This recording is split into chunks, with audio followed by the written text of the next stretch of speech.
Welcome back to West Texas View. We were talking before the break about Annie, and that is absolutely one of my all-time favorites. And if you are not a fan of live theater or have not been much, this is one you and your family should come to, because this will hook you. I can tell you that it'll hook you. Now, tell me the date again for Annie. Annie was the January, I have to look, I have to cheat.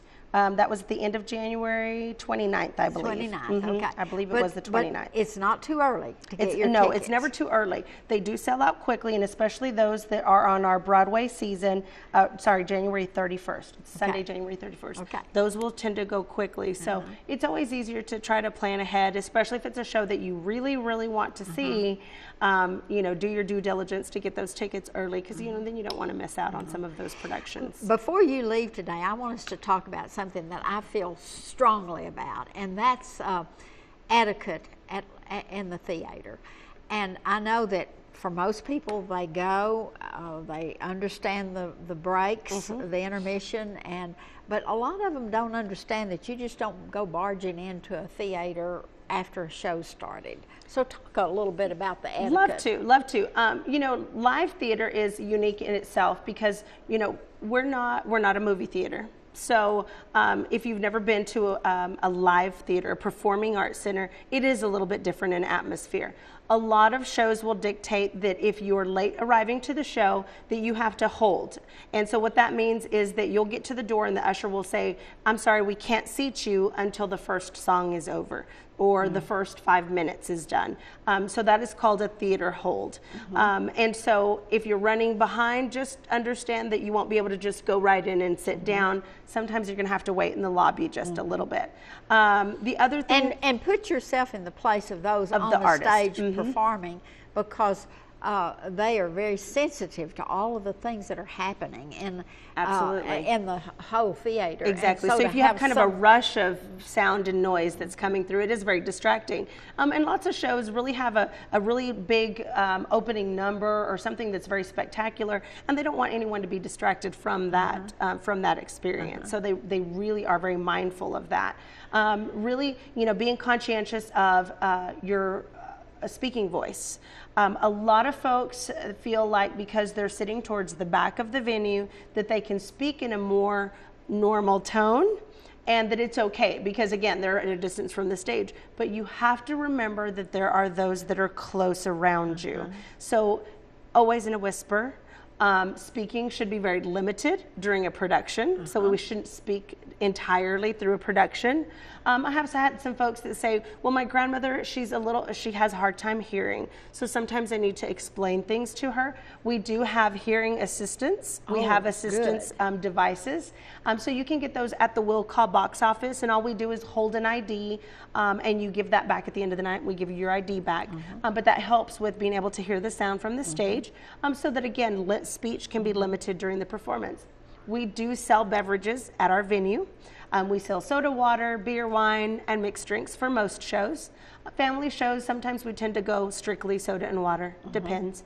But we, for the most part, always put ice cubes in your drink so that your drink's nice and cool. The one thing we ask is that you don't chomp on your ice or shake the ice in your cup. And that just becomes a tendency for some. You know, for some people, it's just kind of a thing that they do, and you probably don't even think about it. But try to be mindful of those little habits that you might have. Again, chewing on ice is another one where folks, it's just kind of a habit. Once they finish their drink, they chew on their ice. But it is distracting, and again, becomes very distracting for those sitting right around you. Chewing gum is a no-no. You know, we shouldn't be chewing on a gum. I understand that sometimes you need gum in your mouth or a hard piece of candy because, you know, during this time of year, I mean, I have a cold right now. Sometimes you just need a little moisture in your mouth. So be mindful of not chomping or sucking on those too much. You just hold them in your mouth, you know, gently. That's fine. But those things become very distracting, especially in performances like symphony and ballet, where it's a very quiet performance.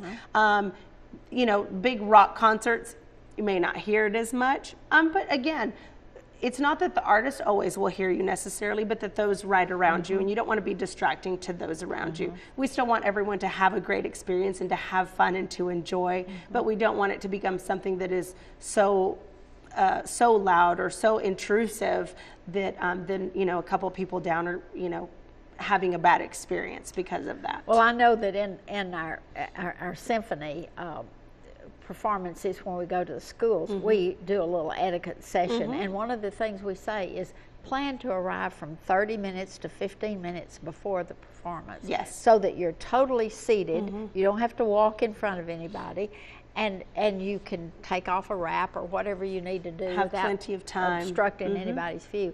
And that doesn't take a lot of extra planning to be there 15 minutes early. Right. So. Kids shows generally a little harder because you're toting some children along. Our venue doors always open 1 hour prior to every performance. So you can, if you see the show times at 7:30, then you know our doors are open at 6:30, and that's when you're allowed in. Now, you won't probably be seated until half an hour before the performance. So if it's a 6:30 show, about 6 o'clock is when you'll be able to go in and be seated in the house. Usually you have that 30 minutes time, but again, 30 minutes is really, if you've, you know, if you get to the lobby, if you get into the lobby that hour before and you get in line and get your drinks and all of that, then you have plenty of time to get in and be seated. And it is really hard, especially for performances that may have an opening act or, you know, have something like that. We do tend to have a little bit more up and down, if you will, because some people aren't so interested in the opening act. But really be mindful that a lot of our opening artists are getting their start. They want to play to an audience. You may be really surprised that this is an artist that you like, and so they're trying to build their fan base, and they're getting their start. So, you know, we ask people to be very courteous of their time on the stage as well.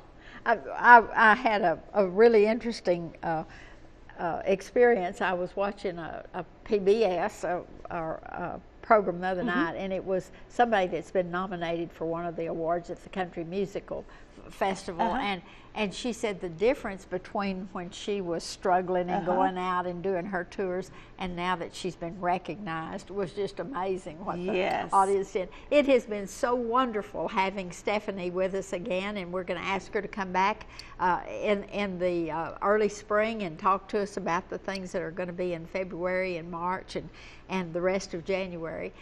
Thank you for joining us today. We'll see you next week with another program. Thanks for joining us for News West 9's West Texas View with Johnny Lou Avery.